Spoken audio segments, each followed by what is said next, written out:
गुजराती नहीं पर पूरे देश का गौरव माने जाने वाले एशियाई शेरों की जो है वो तादाद की गिनती पूर्ण हो चुकी है और आज नया आंकड़ा गुजरात सरकार ने जारी किया है। हमारे साथ वन विभाग के वरिष्ठ अधिकारी हैं, उनसे बात करते हैं। सिंह साहब, क्या आंकड़ा आया, कितना जो है आंकड़ा बढ़ा है पिछले 5 साल के मुकाबले और इसको किस तरह से देखता है वन विभाग? देखिए, सबसे पहले तो मैं देशवासियों को शुभकामनाएं देना चाहता हूं कि पूरी दुनिया में या एशिया में जिसको कहें कि जो एशियाई शेर हैं वो गुजरात के गिर फॉरेस्ट में पाए जाते हैं और हर साल उनके व्यवस्थापन के लिए, मैनेजमेंट के लिए हर 5 साल उनकी गिनती की जाती है। और इस बार 2025 में 16वीं एशियाटिक लाइन की गिनती अभी पूरी हुई थी और आपको पता ही है कि आज हमारे ऑनरेबल मुख्यमंत्री द्वारा इस पॉपुलेशन एस्टिमेशन का आंकड़ा जाहिर किया गया है। आपको मैं बताना चाहता हूं कि इससे पहले 2020 में 674 लाइन थे, जो आज बढ़ के 891 लाइन हो गए हैं। अंदाज में 5 वर्ष में 217 लाइन की संख्या बढ़ी है।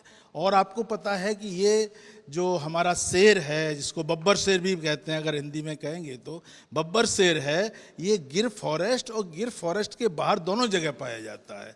गिर फॉरेस्ट के अंदर 384 और गिर फॉरेस्ट के बाहर 507 लायन की संख्या आई है, जो अपने आप में ऐतिहासिक है। ये हाँ सर, उसी पे मेरा सवाल है कि जो गिर फॉरेस्ट के बाहर जो लायन बढ़ते जा रहे हैं, तो कई बार बात भी आती है कि ह्यूमन एनिमल कॉन्फ्लिक्ट की भी बात होती है। तो क्या ऐसी वजह है कि जिसकी वजह से जो है वो जो अपनी सेंचुरी है उसके बाहर लायन बढ़ते जा रहे हैं? क्या वहाँ पे कॉन्फ्लिक्ट देखने को नहीं मिलता या वो बहुत कम है? क्या वजह है कि वहाँ पे तादाद बढ़ रही है? देखिए, ये आपका बहुत ही अच्छा प्रश्न है। देखिए, एक घर में, एक परिवार में कितने लोग रह सकते हैं तो दूसरे परिवार भी बनते हैं। तो हमारे जो गिर फॉरेस्ट है उसकी कैरिंग कैपेसिटी करीब 350 लाइन रखने की है, जो उसके लिए प्रे चाहिए, शेल्टर चाहिए, पानी चाहिए। तो उनके जो नए प्राइड तैयार होते हैं वो अपनी जगह, अलग जगह पसंद करते हैं। तो गिर फॉरेस्ट के बाहर जहाँ जहाँ प्रेवेस, एम्पल प्रेवेस अवेलेबल है, पानी की व्यवस्था है और अच्छी शेल्टर मिलती है, ऐसी जगह ये नए एरिया को डेवलप करते हैं। तो इसी तरह से गिर के बाहर बहुत सारे क्लस्टर्स डेवलप हुए हैं। लेकिन कहाँ डेवलप करते हैं वो बहुत इंटरेस्टिंग एंड दिलचस्प बात है। हमारे, आप जानते हैं कि जो ब्लू बुल होता है, नीलगाय जिसको बोलते हैं, उसकी संख्या एग्रीकल्चर एरियाज़ में काफ़ी ज़्यादा है।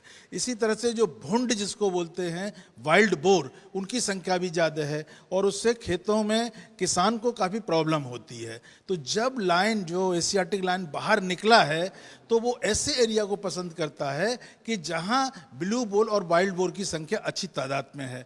तो उनको वो शिकार भी मिलता है, प्रे भी मिलता है और किसानों को इससे फ़ायदा होता है। तो पूरे लैंडस्केप में इसके आने से विन विन सिचुएशन पैदा होती है। इस तरह से वो सर्वाइव कर रहे हैं, अच्छे से सर्वाइव कर रहे हैं, उनकी ब्रीडिंग हो रही है, उनकी हेल्दी लाइफ है and everything, they are flourishing like anything. और जो एक ज़माने में 2 से 3 डिस्ट्रिक्ट में हुआ करते थे, आज 11 जिलों के 528 तालुका में, तहसीलों तक फैल गए और अच्छी तरह से वो अपना जीवन यापन कर रहे हैं और उनकी संख्या में बढ़ोतरी हो रही है। सर, आखिरी सवाल, प्रधानमंत्री मोदी ने प्रोजेक्ट लायन लॉन्च किया है, अब उसमें क्या ध्यान रखा जाएगा जिससे इन शेरों को ज़्यादा जो है वो संतुलित वातावरण मिले और साथ ही जो है इनका संवर्धन ज़्यादा हो पाए? क्या रहेगा प्रोजेक्ट लायन में आगे का रोड मैप? देखिए, आप जानते हैं कि सबसे पहले प्रोजेक्ट टाइगर लॉन्च किया गया था, जब देश में टाइगर की संख्या घटती जा रही थी। उसकी टाइगर की संख्या बढ़ी। इसी तरह से प्रोजेक्ट एलिफेंट डिक्लेयर किया गया, उनको भी कंजर्व किया गया।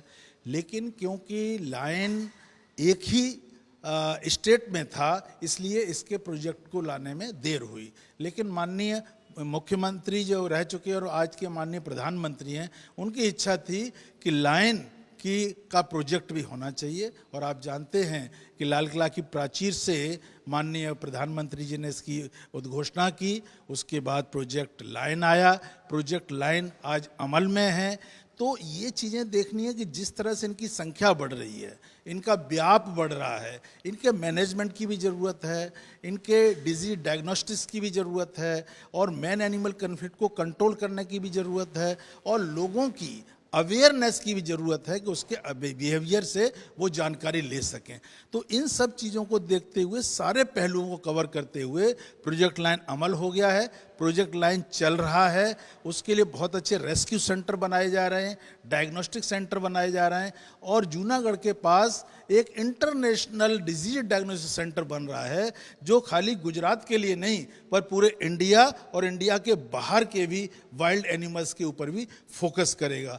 तो ये एक इंटीग्रेटेड प्रोजेक्ट है जिसमें भारत सरकार और राज्य सरकार मिलके इस चीज़ को आगे बढ़ाना है, और ये एक लॉन्ग टर्म एक विज़न है, विज़न 2047 कि हमारे जो गुजरात की अस्मिता है और देश की जो शान है उसको हम किस तरह से कंजर्व करें, that is very very important. हमसे बात करने के लिए PCCF doctor AP Singh ji ने साफ तौर पे कहा कि जो तादाद है वो काफ़ी बड़ी है। पिछले 5 साल के मुकाबले इस बार जो है वो शेरों की तादाद बढ़ के 891 हो गई है। तो अब आने वाले दिनों में जो है वो प्रोजेक्ट लायन के तहत शेरों के लिए ज़्यादा व्यवस्थाएं होगी, और वहाँ पे जो है आने वाले दिनों में भी शेरों की संख्या जो है वो बढ़ती दिखेंगी। गांधीनगर से कैमरा साजिद आलम के साथ ब्रिजेश जोशी, आज तक।